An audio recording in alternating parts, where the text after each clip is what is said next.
আসসালামু আলাইকুম সুপ্রিয় শিক্ষার্থীবৃন্দ, আশা করি আপনারা সবাই ভালো আছেন। আজকে আমরা কম্প্লেক্স অ্যানালাইসিস সাবজেক্টের চ্যাপ্টার 1-এর কয়েকটি প্রশ্ন আলোচনা করব ইনশাল্লাহ। তো প্রথমে আমরা এই প্রশ্নের সলিউশন করি। তো এখন এই প্রশ্নটা সলিউশন করার জন্য প্রথমে আমরা সলিউশন লিখি। তো এখানে আমাদের কি আছে, z-1 z-z2 মডুলাস। এখন আমরা এটা সূত্র কি জানি? আমরা জানি z1 - z2 হোল স্কোয়ার। তো এটা সূত্র হলো তোমার z1 অর্থাৎ a + b হোল স্কোয়ার সূত্র অনুসারে আমরা কাজ করতে পারি। a square plus b square এরকম মাইনাস এখানে 2ab হওয়ার কথা ছিল। তো আমরা সূত্র কি জানি, এগুলো আমি বেসিক্যালি বুঝিয়েছি। 2r(e) z1 z2 ইনভার্স, এটা তোমার সূত্র, ঠিক আছে? অর্থাৎ এটাকে যদি আমরা স্কোয়ার করি তখন আমরা এই সূত্রটা পাবো। এখন এখানে আমরা যে পাই 2 রিয়েল z1 z2 বার, অর্থাৎ এগুলো আমার রিয়েল অংশ। আমরা কিন্তু এই অংশটাকে আমরা জানি, কিন্তু 2r(e) z1 z2 বার এই জিনিসটা ছোট বা সমান হবে কার বলো তো? তোমার এই অংশের মডুলাস, ঠিক আছে? এই অংশের মডুলাসের ছোট বা সমান হবে। সরি, এখানে 2 হবে না, ঠিক আছে? অর্থাৎ z1 এবং z2 বার এটা রিয়েল অংশ কী হবে? এই দুইটার মডুলাসের সমান বা ছোট হবে। এখন এখানে কি আছে, -2 আছে দেখো, অর্থাৎ এখানে -2 আনবো এখানে আমরা, অর্থাৎ এখানে উপপক্ষে -2 দ্বারা কি করবো, গুণ করব।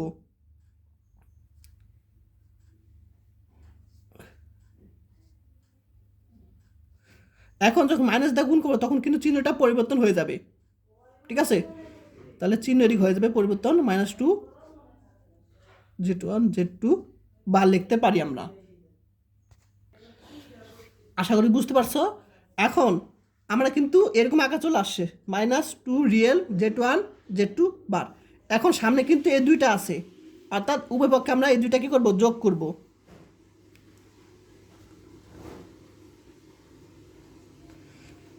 ঠিক আছে? তাহলে আমরা এই পাশে যোগ করবো, এই অংশটা যোগ করলাম, -2 রিয়েল z1 z2 বার। এবার আমরা কিন্তু সেম জিনিসটা এই পাশে লিখবো,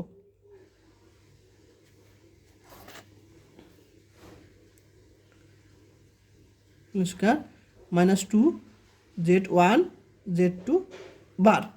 অবশ্যই আগে বেসিক ক্লাসে দেখে নিবে। এখন দেখো আমরা কিন্তু এই জিনিসটা আকারে চলে আসছে এটা। এখন এই জিনিসটা সমান আমরা কি লিখতে পারি, z1 - z2 modulus whole square লিখতে পারি। তাহলে আমরা z1 - z2 হোল স্কয়ার লিখলাম, গ্রেটার দ্যান অর ইকুয়াল। আর এই জিনিসটাকে আমরা জাস্ট তাই, শুধু এখানে একটা কি পড়ে, আমরা জানি z1 z2 এটাকে লিখতে পারি ভেঙে z1 মডুলাস z2 মডুলাস, এভাবে লিখতে পারি সূত্র অনুসারে। তাহলে আমি এটাকে লিখতে পারি 2 z1 মডুলাস z2 বার, ঠিক আছে? এখন আমরা জানি তোমার z2 মডুলাস আর z2 বার মডুলাস একই কথা, ঠিক আছে? আমি অবশ্যই বেসিক ক্লাসটা দেখে নিবে তাই বললাম, একই কথা। অর্থাৎ 2 1 z2 একই কথা, z2 বার মডুলাস আর z2 মডুলাস একই মান, ঠিক আছে? আশা করি এ পর্যন্ত বুঝতে পারছো।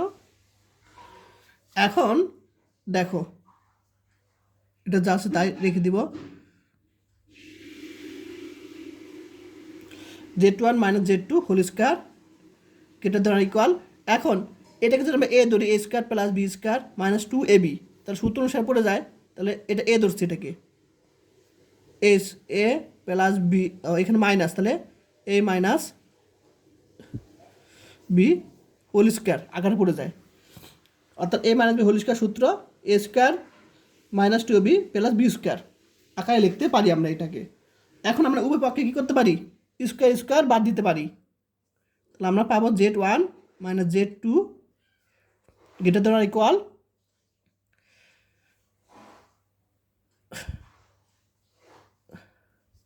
মাইনাস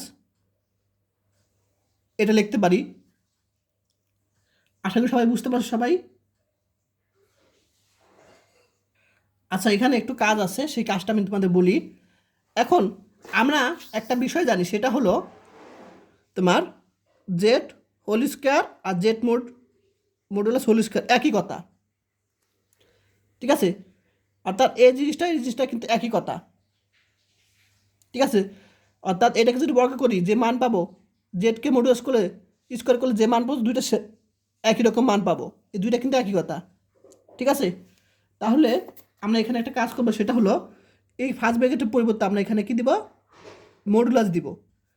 কারণটা কি বলতো, এই যে কোশ্চেনে দেখো মডুলাস আছে এখানে, তাহলে আমরা ফার্স্ট ব্র্যাকেট পরিবর্তে আমরা কি দেবো, মডুলাস দিব এখানে বাইরে। ঠিক একইভাবে এখানে আমরা কি দিব, মডুলাস দিব, স্কোয়ার স্কোয়ার কাটা মডুলাস দিব এখানে আমরা।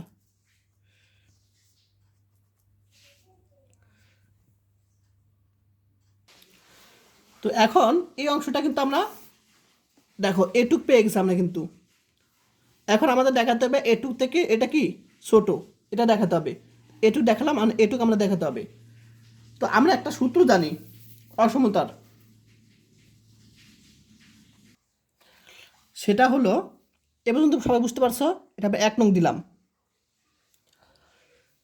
এখন আমরা একটা সূত্র জানি যে আবার সেটা হলো এই অংশটা, অর্থাৎ এখানে এ একটা বি মনে করলাম, তাহলে Z1 মাইনাস Z2 মডুলাস, এই দুটার মানে যখন আমরা কী করব, মডুলাস করব, তার থেকে বড় হবে তোমার এই দুইটার বিয়োগ, অর্থাৎ Z1 মাইনাস Z2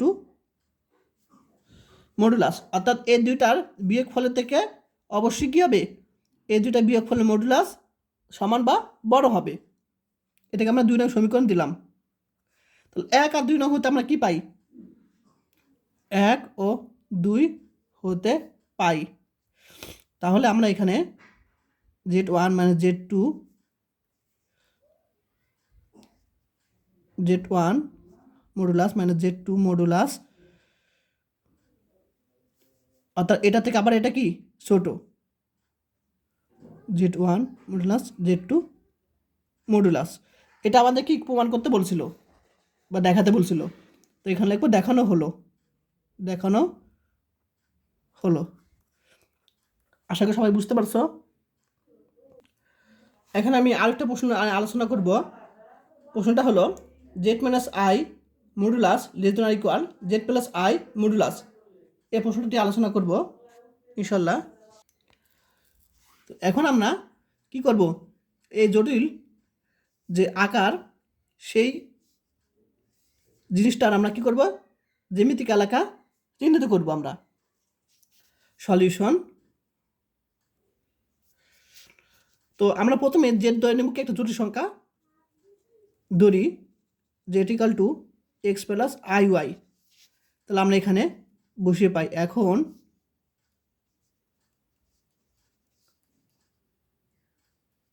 আই, এখন বসে দিব এক্স প্লাস আই ওয়াই, মান বসে দিব আই, জাস্ট মানগুলি বসিয়ে দিতেছি আমি এখন। এখন আমরা কি করব, এখান থেকে দুইটা কমন যায়, অর্থাৎ x plus i y minus one, same এখানেও আই কমন যায়, ওয়াই প্লাস ওয়ান লিখতে পারি। এখন এই মডুলাস যখন আমরা উঠে যাবে তখন আমরা কি লিখতে পারি, রুট ওভার এটা উপর স্কোয়ার এবং এ যে এই অংশের উপর হোল স্কোয়ার। একইভাবে এখানেও root over x square plus y plus one whole square লিখতে পারি। এখন উভয় পক্ষতে আমরা রুট বাদ দিয়ে দিলাম, তাহলে আমরা লিখতে পারি এক্স স্কোয়ার প্লাস এটাকে বর্গের সূত্র অনুসারে কাজ করব, A square minus two B plus B square এখানেও বি স্কোয়ার লিখতে পারি।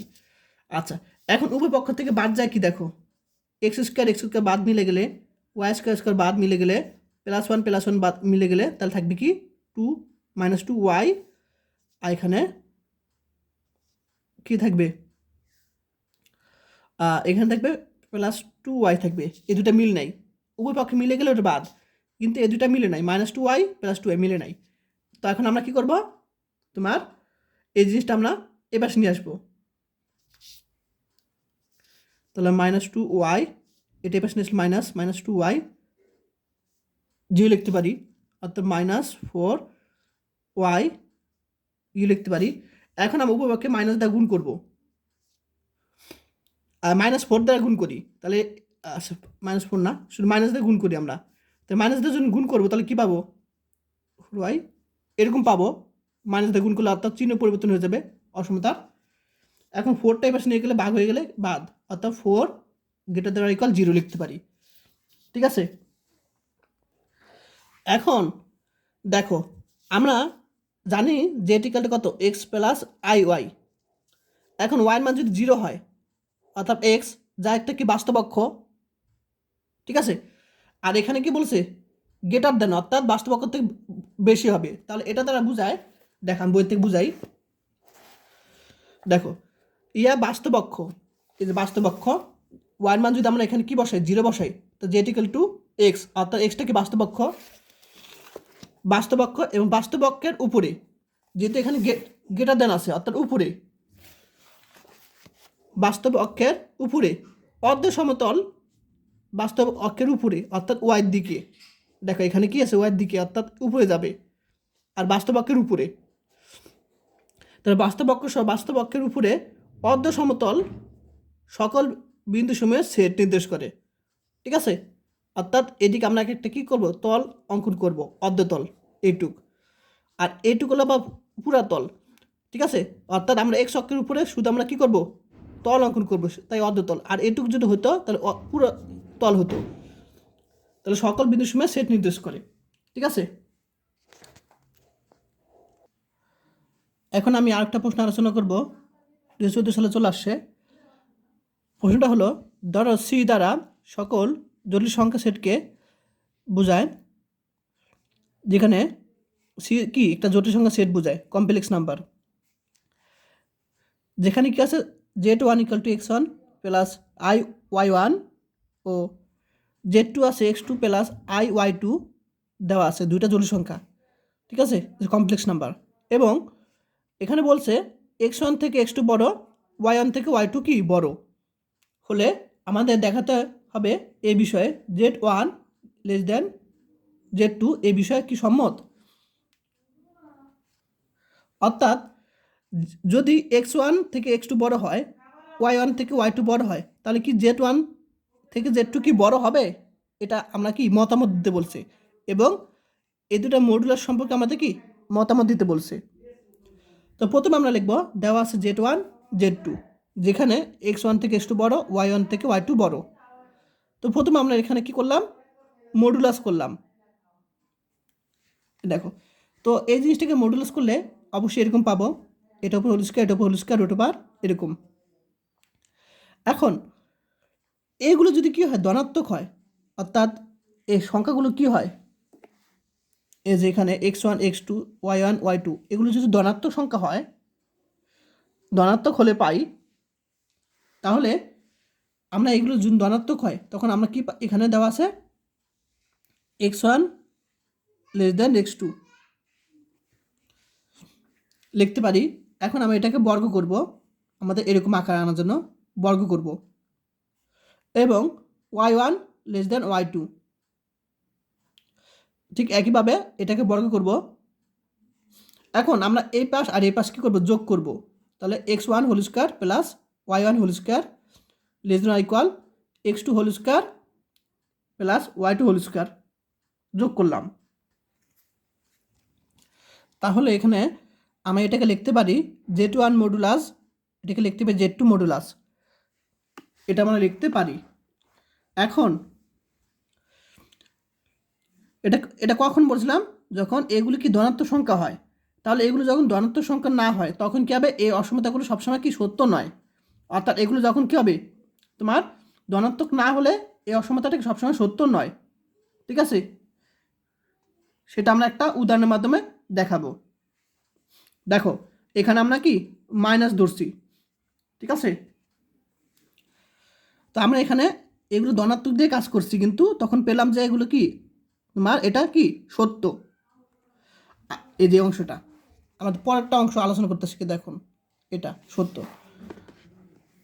এখন এই যদি ধনাত্মক না হয় তাহলে আমরা এখানে দেখো নতুন একটা উদাহরণের মাধ্যমে দেখো, তাহলে এটা আমরা ঋণাত্মক ধরলাম -7, ঠিক আছে।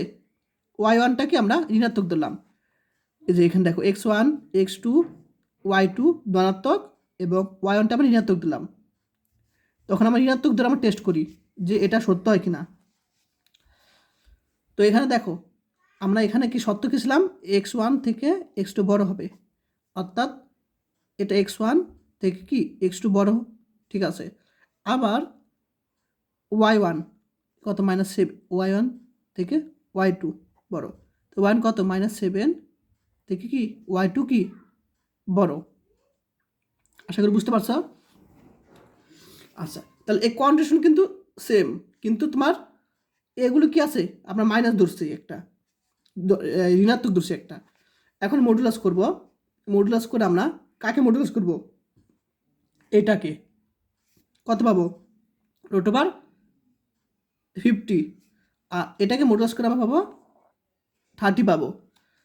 তো দেখো আমরা এখানে আমরা কি পাই, আমরা এখানে পাই যে এটা থেকে কি এটা অবশ্যই বড়, অর্থাৎ Z1 modulus greater than Z2, অর্থাৎ এটা কি বড়।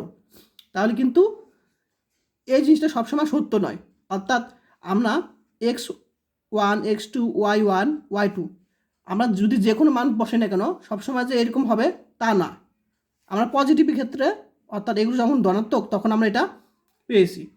আর যদি ঋণাত্মক ধরি আমরা, যদি আমরা একটা ঋণাত্মক ধরি তখন কিন্তু আমরা পাই যে সেটা কি মানে এই সত্যটা পূরণ করে না, ঠিক আছে, সবসময় সত্য নয়।